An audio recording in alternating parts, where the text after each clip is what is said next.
So welcome to the very first Couch Confessionals on the Daily Feels. The premise behind the Couch Confessionals is just a really short sneak peek going behind the blog to really get to know the actual blogger. And on the couch today is the hustler, better known as Jennifer Spellman.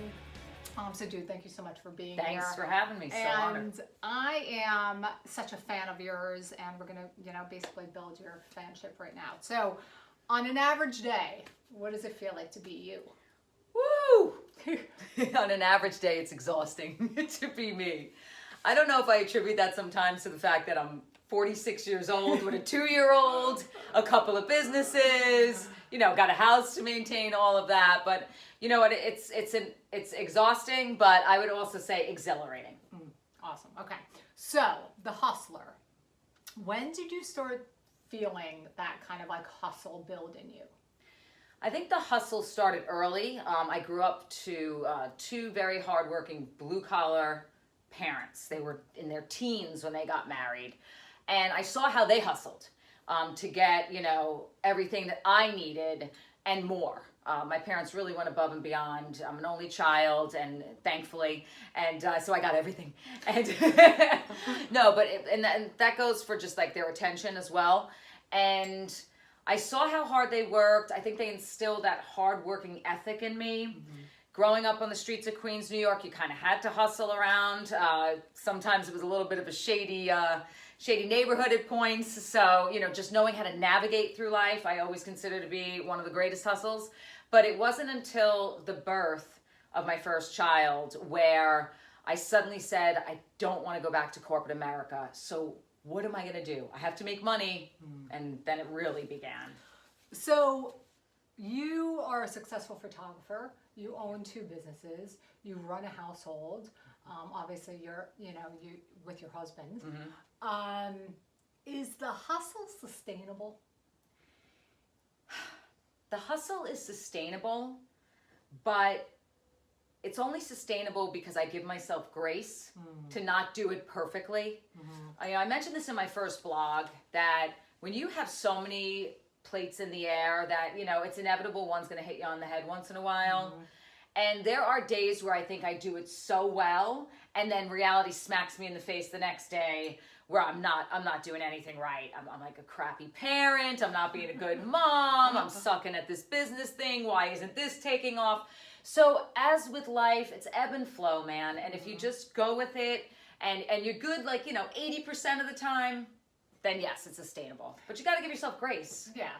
Is that the kind of advice you would give, women, men that are wanting to kind of have this career shift and start their own business, but they do have kids at home? Like, what kind of advice would you give? Well, I think that if anyone's going to be starting a business, they have to be 1,000% all in, passionate about it, because it's not easy. And at the end of the day, my biggest thing is, as long as you day block and time block and assign certain tasks to certain days without overdoing it and putting so much on your plate that it's absolutely not attainable, where you're feeling like a failure, it is.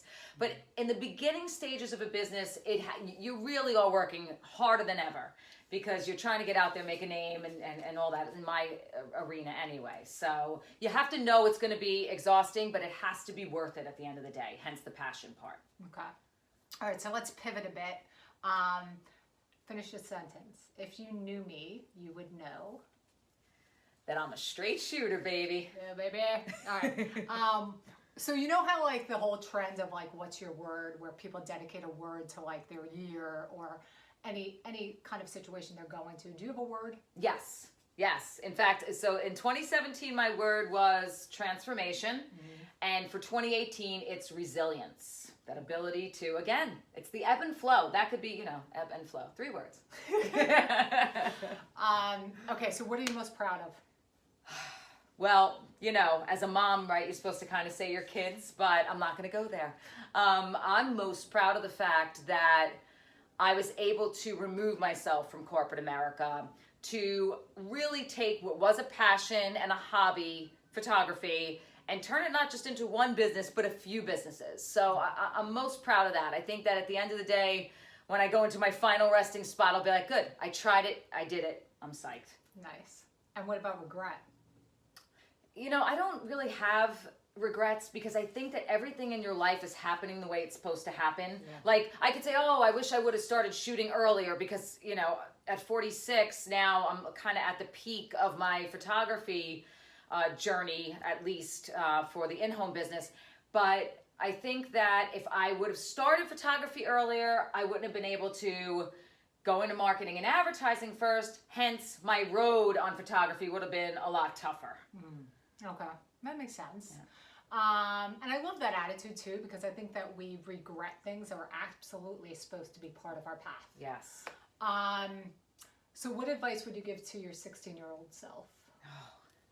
And then you go back in time and you think, what does that look like? It's frightening. A 16-year-old self. I go through this a lot with my 10-year-old. You don't want to ever diminish someone's problems in life, no matter how old they are. But I just, I wish I could tell myself the same way I kind of tell my 10-year-old right now in the pre-teenagers. All these people and all these situations that you're going through that you think are so life-changing, life-altering, dramatic, are going to mean nothing in your 20s, 30s, and 40s. And I almost get in trouble sometimes because I always say, anyone that bothers you, you always have your friends and then your frenemies and your enemies and all that when you're growing up and you have your cliques and stuff. You're not going to know half these people by the time you're my age anyway, so who cares? Bobby who? Yeah, right, exactly. Okay, last question. What sets your soul on fire? What sets my soul on fire is music. And I think a lot of people would probably think I'd say photography, and that's a close second. But music, man, that is the blood that runs through my veins. It's been there for me from day one. I grew up listening to a lot of music, a lot of 70s rock. My parents, big fans of music too. And music is just, forget about it, it's just so healing. And every stage of your life, there's some song that you could cherry pick out that just nails that point in time for you. So I always say if I was stranded on a deserted island and I had to either have a camera or a radio, I'd pick the radio any day. Wow. Yep. That's huge. Well, thank you so much, dude. It's been awesome. I love you so much. Thank you. Well, love you too, Jen. Thanks, guys. Bye, Daily Fillers.